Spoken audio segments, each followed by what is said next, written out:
Hello friends, ओम श्री गणेशाय नमः। जय माँ लक्ष्मी, जय झूलेलाल। आप सभी का स्वागत है आपके अपने यूट्यूब चैनल पर। फ्रेंड्स, आज हम आपको इस वीडियो में बताने जा रहे हैं सिंधी माँ लक्ष्मी की सगड़े की कथा और संपूर्ण पूजन विधि के बारे में। फ्रेंड्स, वीडियो शुरू करने से पहले आपसे रिक्वेस्ट है, अगर आप हमारे चैनल पर नए हैं और आपने अभी तक चैनल को सब्सक्राइब नहीं किया है तो प्लीज़ सब्सक्राइब कीजिएगा चैनल को, साथ ही प्रेस कीजिएगा बेल आइकन को, जिससे नए वीडियो से रिलेटेड नोटिफिकेशन आपको तुरंत प्राप्त हो सके। और वीडियो पसंद आने पर वीडियो को लाइक और शेयर ज़रूर कीजिएगा ताकि सभी भक्तों को इस वीडियो का लाभ प्राप्त हो सके। और कमेंट बॉक्स में जय माँ लक्ष्मी जरूर लिखिएगा। तीज त्योहार किसी भी धर्म व संस्कृति की पहचान व धरोहर होते हैं।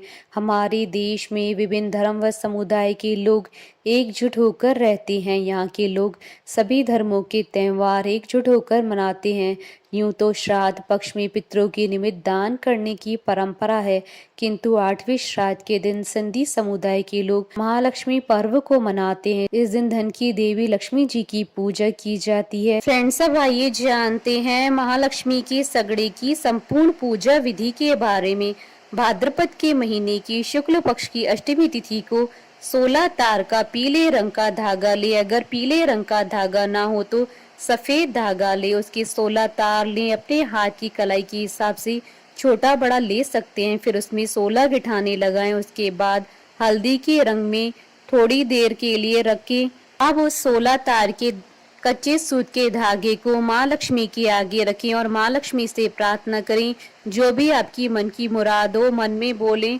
माँ लक्ष्मी आपकी हर मनोकामना पूरी करेंगी। प्रार्थना सच्चे विश्वास से करें। घर में जितने सदस्य हो उतने डोरे बनाने चाहिए। हर सदस्य की कलाई पर भाद्रपद महीने की शुक्ल पक्ष की अष्टमी तिथि को धागा बांधे और कृष्ण पक्ष की अष्टमी तिथि को एक चौकी पर लाल रंग का कपड़ा बिछाएं। उस पर माँ लक्ष्मी का चित्र या मूर्ति स्थापित करें।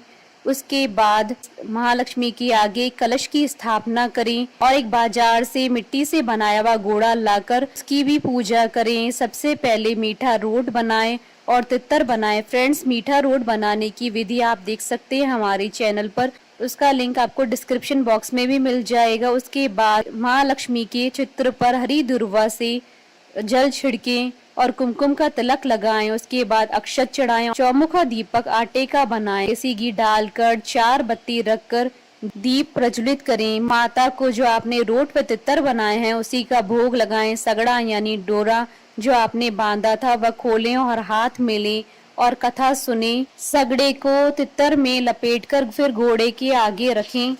उसके बाद हरी धूप से अपने ऊपर 16 बार जल छिड़कें और माँ से प्रार्थना करें कि हमसे पूजा करने में कोई गलती हुई है तो उसके लिए क्षमा करें। अगर शुक्ल पक्ष की अष्टमी तिथि को महालक्ष्मी का सगड़ा बांधना भूल जाएं या किसी कारणवश न बांध पाए तो आप महालक्ष्मी का सगड़ा कृष्ण पक्ष की अष्टमी तिथि को बांधकर महालक्ष्मी की पूजा कर उसके बाद सगड़ा छोड़ सकते हैं। फ्रेंड्स, अब आइए प्रारंभ करें सिंधी महालक्ष्मी के सगड़े की कथा। जैसा कि मान्यता है कि हर त्योहार को मनाने के पीछे कोई न कोई कथा जुड़ी होती है, तो महालक्ष्मी के पर्व से जुड़ी हुई कथा इस प्रकार है। उज्जैन शहर में एक न्यायकारी और धर्मात्मा राजा राज करता था, जिसका नाम मंगलीक था। उनके राज्य में बड़ी एकता थी और प्रजा उनसे बहुत खुश थी। एक दिन राजा शिकार करते करते जंगल में गए। वहां पर गोपियां महालक्ष्मी जी की पूजा कर रही थीं। पूजा पूरी होने के पश्चात एक गोपी ने राजा के पास आकर उनको महालक्ष्मी जी का सगड़ा दिया और व्रत की विधि बताई, जो इस प्रकार है। सिंधी भाद्रपद महीने की शुक्ल पक्ष की अष्टमी तिथि को महालक्ष्मी का व्रत रखकर पूजा करें और हल्दी के रंग में कच्चे सूत की 16 तारें बनाकर एक सगड़ा बनाएं और उसमें 16 गठाने लगाएं। उसके पश्चात सिंधी भाद्रपद मास के कृष्ण पक्ष की अष्टमी तिथि को व्रत रखकर महालक्ष्मी का पूजन करें और सगड़ा छोड़ें। राजा ने गोपियों से वह सगड़ा लिया और आकर अपनी स्त्री चंद्रावती को दिया और व्रत की पूरी विधि और महिमा बताई। उसके पश्चात राजा दरबार में चले गए, लेकिन रानी ने अपमान में आकर वह सगड़ा नहीं पहना और उसको फेंक दिया, जिसके कारण उसको बहुत दुख देखना पड़ा। एक दिन की बात है, राजा और रानी सुबह उठे तो राजा की नजर खिड़की के बाहर पड़ी, जहां उन्होंने किसी इंसान को देखा। राजा ने इस बात का निश्चय करने के लिए रानी से पूछा, पर रानी ने कहा कि वहां पर इंसान नहीं, एक हिरण है। इस पर राजा और रानी आपस में झगड़ने लगे। अंत में फैसला हुआ कि जिसकी बात झूठ साबित हुई उसको ये शहर छोड़ के जाना पड़ेगा।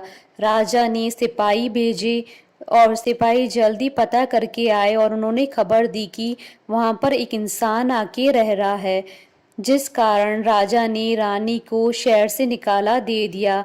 रानी घूमती घूमती रूपनगर नाम के एक शहर में आ पहुंची। भूख और प्यास से व्याकुल होकर रानी एक कुम्हार के घर आई, जो उस समय घड़े बना रहा था, किंतु उसके घड़े आधे कच्चे और आधे पक्के निकल रहे थे, जिस कारण कुम्हार रानी पर बहुत क्रोधित हुआ और वहां से उसको जाने के लिए कहा।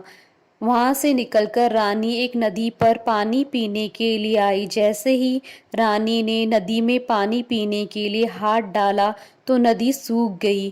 वहां से रानी निराश होकर एक बाग में आई। जैसे ही फल और फूल तोड़ने लगी तो बाग सूख गए, जिस कारण माली ने वहां से रानी को निकाल दिया। रानी वहां से एक जोगी की कुटिया में आई, जो एक दिन भिक्षा मांगता था और 12 महीना बैठकर खाता था। पर आज उस जोगी को कहीं से भिक्षा नहीं मिली, जिस कारण उसको रानी पर क्रोध आया। रानी ने अपनी दुख भरी दास्तान उस साधु को बताई। रानी की दुख भरी दास्तान सुनकर साधु को रानी पर दया आ गई। साधु की सेवा करते करते रानी को 12 महीने होने को आए। अंततः महालक्ष्मी के व्रत रखने का महीना आया। रानी ने बड़ी श्रद्धा और भाव से व्रत रखा और सगड़ा बांधा, जिस कारण महालक्ष्मी माता रानी पर राजी हुई, जिसके प्रभाव से बाग वापस हरा भरा हो गया और कुमार के घड़े भी अच्छे से पकने लगे और नदी फिर से बहने लगी।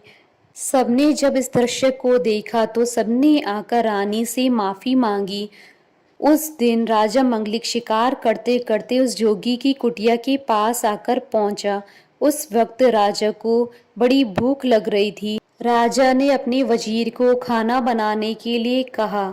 वजीर ने राजा से कहा कि आज माँ लक्ष्मी जी का पवित्र व्रत है, आप मुझे आटा, घी और चीनी दे तो मैं रोट पका के आऊं। वजीर ने कुटिया में पहुंचकर रोट बनाया, पर रोट जल गया। उस पर रानी को हंसी आई और वजीर को कहा कि आप राजा से आटा, चीनी और देसी घी लेकर आए तो मैं रोट पकाकर देती हूँ। वजीर ने ऐसा ही किया। जब वह रोट राजा ने खाया तो राजा को रोट बड़ा स्वादिष्ट लगा। राजा ने वजीर से इसके बारे में पूछा। वजीर ने सारी बात राजा को बताई। राजा ने जैसे ही कुटिया के अंदर प्रवेश किया, वहां पर अपनी पत्नी चंद्रावती को देखकर बहुत ही प्रसन्न हुआ और साधु से विदा लेकर राजा अपनी रानी को लेकर वापस राजमहल आया। जो भी पूर्ण श्रद्धा से महालक्ष्मी जी का व्रत करता है और कथा सुनता है, उसकी मन की सभी मुरादें पूरी होती हैं और माँ लक्ष्मी अपने भक्तों का भला करके उन्हें धन धान्य से परिपूर्ण कर देती हैं। इस प्रकार घर के सभी सदस्यों को सगड़ा पहनाकर अष्टमी को उसे मीठे रोट पर लपेटकर ब्राह्मण के यहाँ पूजा करके फिर अखा डालकर दिया जाता है। इस दिन तरह तरह के मीठे पकवान बनाए जाते हैं, जिनका माँ लक्ष्मी जी को भोग लगाकर खाया जाता है। इनमें प्रमुख है सतपुड़ा, सेवैयाँ, मीठे गच, मीठे चावल, खीर आदि। यह त्योहार हमें यह संदेश देता है कि धन का कभी घमंड नहीं करना चाहिए। जो भी लक्ष्मी जी का अनादर करता है, माँ लक्ष्मी जी वहां से रुष्ट होकर चली जाती है। जो नम्रता और आदर से लक्ष्मी जी का आह्वान करता है, उनके यहाँ लक्ष्मी सदैव निवास करती हैं। बोलिए माता महालक्ष्मी जी की जय। हमारे साथ इस वीडियो में अंत तक बने रहने के लिए आपका धन्यवाद। ओम श्री गणेशाय नमः। जय माँ लक्ष्मी।